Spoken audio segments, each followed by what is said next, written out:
Hi there, I'm David. And I'm Con, and we're back again for another episode of Camera Peeps. David, what are we talking about this week? Well, this is your baby, Con. This is the Panasonic EVA. EVA 1. Yes. Yes. I've used it on a couple of jobs now, and I'd like to talk to people about my experiences with it. I'd love to hear about it because there's been a lot of talk about this camera, so I'm happy to hear. Well, you know, I'm not going to review it because there's so many reviews out there, and I did an earlier review with Noel Evans about it, and I mean, one thing we did talk about was, you know, that viewfinder. Outdoors is more or less unusable, but, you know, there's many solutions out there now. I think I'm going to get myself a Zacuto loop. Yes. Do they make them yet? I think they do make them, or they won't be far from being available. That's a must-have, really. Yeah. And then that solves that problem. But we did find with Noel, once we had the Shogun on the back of it, that was pretty good to use outdoors. But I think, like any camera, you've got to have a viewfinder when you're shooting outdoors. Here's a couple of more angles on it. It has a nice little red stripe around it. Does it make it go faster? I think so. I think it complements, you know, if you've got Canon glass. Yeah, you know, of course. That's what it'll be, yeah. Because this is native EF mount. That's going to suit a lot of people. You know, and it's actually great for the people who started off with the 5D 7-8 years ago. It's just fantastic. Because we all have so much EF glass from the 5D days. I don't, but you do. I do. I mean, they could have gone micro 4/3 mount, like the GH5s and GH4s, but they went EF mount, and I think that was a very smart decision. Meant I can use my existing EF glass and start working with it straight away. I did a short film with David Richardson. David Richardson was the DOP and I was camera operating for him. Initially we were going to use my VariCam LT, but he really wanted to use the new EVA 1, and I said, well, I really want a viewfinder on this. So as you can see here, I ended up taking my LT viewfinder and putting it on the EVA 1. So it just has an SDI. The VariCam 35 viewfinder has one LEMO connector for power and video signal, but when they brought out the LT, they thought, well, people, you know, might think our viewfinder's a bit expensive. Maybe they already have something like your Alphatron here that they can use as well, or Zacuto. So they made it an SDI. That's out of the camera, and so my LT viewfinder has a LEMO for power and BNC for a video signal. What I had to do though was, you know, rig up, you know, a Frankenstein rig. Not my favourite things, but had to put a V-lock plate on the back of the camera, rig it all up so I can run the viewfinder, run the monitor and power the video transmitter. We had a video transmitter on this. But overall it worked quite well. It did build it into a bigger machine than, you know, what we have here. But you know, David and I were quite pleased with it. We ran 1600 ISO. Like the VariCams, the other VariCams, they didn't call this a VariCam because it's got a different sensor, but it's got a new 5.7K sensor, Super 35mm. Also has dual native ISO like the VariCams, but instead of being native at 800 and 5000, it's native at 800 and 2500. Okay. It's clever. It is clever. We ended up using most of the EVA 1 at 1600 ISO, which meant, you know, we could light the interior of this art gallery, you know, with just a couple of LED lights. And so we were able to work quickly, work efficiently with minimal lighting. I mean, you still got a light to create nice images, but it just means you don't need huge lights. But also some of the other things that we've talked about with jibs and stabilizers and things, this is a good size. Oh, that's right. I think when they designed this, they designed it with a notion that it'll go on a like a Movi a stabilizer of that, or on a drone. So I think that's one of the reasons they left out the viewfinder, because a lot of times when you put it on those devices, the viewfinder gets in the way. Yeah, okay. So yeah, once you strip it all down, take the handle off, the microphone, and the grip, you can really make it into a very compact size. As you can see here, here's my friend Laszlo Dudas, who's visiting from Hungary at the moment, and he was helping me out in the camera department. Another shot of the camera with the map box. And I was shooting with Samyang lenses actually on this one, and they open up to 1.5, nice. So that's another help when exposing quickly. There's David and I talking about a setup, David helping out. And there's me up on the ladder with the tall Miller Solo legs. Oh, yes. Yep. Getting a shot of the statue, and there's me outside. Yeah, look, you know when you buy a camera and you use it on the first job and you go, I like that. Oh, but I don't like that. We didn't have anything like that on this camera. And so how did you feel driving home at the end of the shoot day? Did you feel confident that I felt confident we achieved what actually, one thing we did do is get lots of coverage, and I think that because we were able to work very fast and effectively, not rushed, but because it was still a small crew, I think the editor who was there, being script supervisor, could see that, can edit in her head. She saw all the coverage we were getting, and it was quite extensive, the coverage, and I think that was all due to the fact that we could work quickly and get all the coverage we needed to get. Yeah, great. Because a lot of times that's half the battle. You think, oh, can we just get one more angle? Or, oh no, we've got to move on, we're behind, we've got to make up time, and you sort of sacrifice.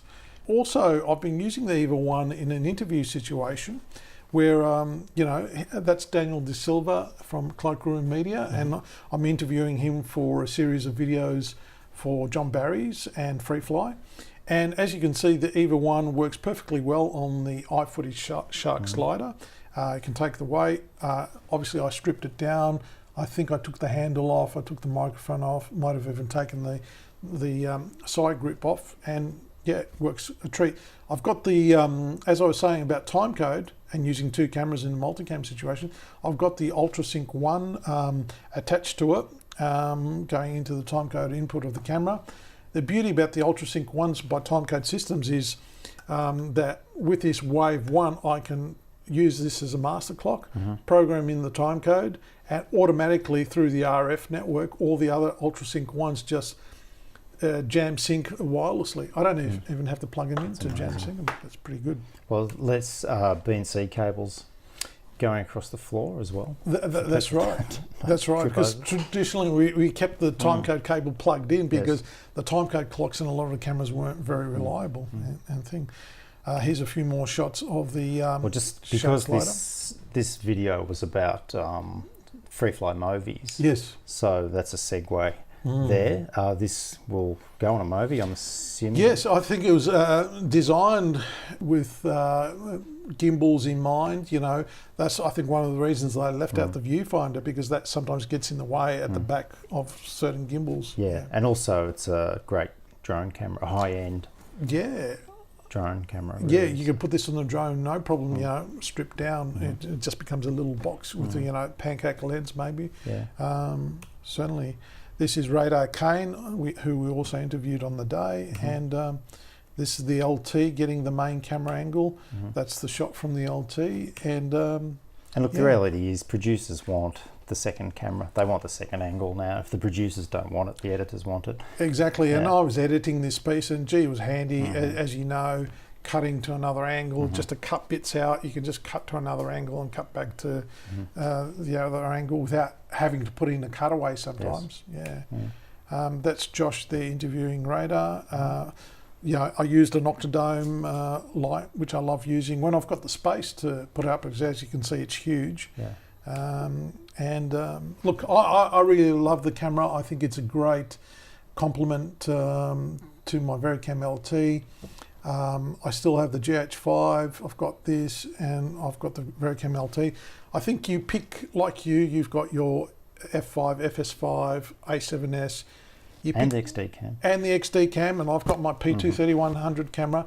You pick the right camera for the budget and the job. And they're all brushes in your palette that you choose to use appropriately. So So I've got a couple of questions just looking down on top of it. So is the screen, it's touchscreen? It's touchscreen, yes. It's handy for most functions, even just the basic menu functions? Yep, that's correct. Yep. And then also I just noticed we were talking about cheese plates and accessories before, but this actually has quite a few. Yeah, it's got, already. I think at least 6 quarter 20 threads, plus the 2 screw holes that screw in the handle. And like I said, there's plenty of accessories out there, cheese plates and other accessories. So what cards does it record to? It needs fast cards. It records the SD cards. That's handy. Yeah, but the V90 or V60 cards are the ones that are recommended to use, especially when the new codec, the 400 megabit codec comes out. You'll need at least V90 to record the bigger codec with. Yeah. And can you dual record? Is it like the... Yeah, you can dual record, you can relay record, yes. and of course if you've got an Atomos or external recorder, you can record externally to that too. And I think about the same time as when the 400 megabit codec comes out, I think they're going to introduce the raw recording externally to a recorder like the Atomos as well. So with being native EF mount, so you've got your Canon lens on there, does that mean the image stabilization works of the Canon? Yeah, well, it's got electronic image stabilization, EIS. Obviously, if the lens has an optical image stabilizer, you turn that off because otherwise it's fighting each other. But it's very good, the electronic image stabilizing. I think from the 5.7K sensor, it crops in a little bit. And even if you're shooting 4K, there's still plenty of room there to not sacrifice the image quality. That's great. So obviously there was a bit of talk about the handle being not quite rigid enough, but obviously they've since replaced the handles and made it more robust so it doesn't flex as much or slip. I think they designed it so you can easily adjust the angle of the grip, and obviously to do that they had to design it in a way that allowed you to quickly change that. But since they've replaced the grips, the slippage is more or less non-existent now. So I know we mentioned before about accessories. So is Shape or someone doing a system so you can have a shoulder mounted rig and you have an extension handle that you can take the... That's right. Shape, I know, have the extension handle that comes out plus a shoulder rig. I think probably a lot of other manufacturers like Zacuto probably have something similar, cheese plate, shoulder plate, and extension handle for it as well. Yeah. No, it looks fantastic. The thing with me is I like to keep in the Panasonic ecosystem as you are in the Sony ecosystem, because mixing and matching different sensors and different manufacturers' sensors is all fraught with problems in multicam situations. Well, I don't think your clients will be disappointed, and especially the post-production process. Those matching time code or synchronized time codes are fantastic. And like I said, the EVA 1 was designed to match the Vericams. So especially if you're shooting vlog, if you apply the vlog LUT, it shouldn't be too hard to match the cameras. So does this do slow-mo as well? Yes, it does. It does do slow-mo. I forget the exact frame rates, but I know it'll do 120. I think it'll even do 240 frames per second at a certain codec, and I think even cropping into the sensor, you can do up to 240 frames. Just my opinion. I mean, look, it's usually 60 or 120, and I mean, I think if anyone wants anything beyond that, they get the specialised. Yeah, the Phantoms all and those stuff ones, like that. They can go up to 1,000 or more frames. Yeah. But for those promos, where the presenter, turning around to camera, I mean, it's what they're usually done at about 60. They're not actually 60, that fast, 75. 100 well, you haven't got frames. all day to turn a 5-second shot into. That's right. I think at 180 you can do 120 frames per second, and I think if you crop the sensor again, you can go up to 240 frames, or 200 in PAL anyway. That's amazing. Yeah, it's pretty good. That's looking pretty good, Con, I must admit. That's a great little package, and I can see why a lot of people were eagerly awaiting the delivery or getting their orders in. And well, for the price and the feature set, it's jam-packed with features. You can't go wrong, really. And like I said, the solutions for the viewfinder are out there. They fixed the issue with the handle. All the new ones ship with the new handle, and if you have the old one, I think Panasonic did a replacement program where they replaced the handle with a newer, beefier one. And oh, the battery, yeah, actually when I was running I might have mentioned before on the short film, I didn't have the camera powered from the V-Lock. I was just powering it off the internal batteries, which are standard Panasonic batteries, and I think I was getting 2-3 hours out of that off the one, I think not the big battery, but the medium-sized battery.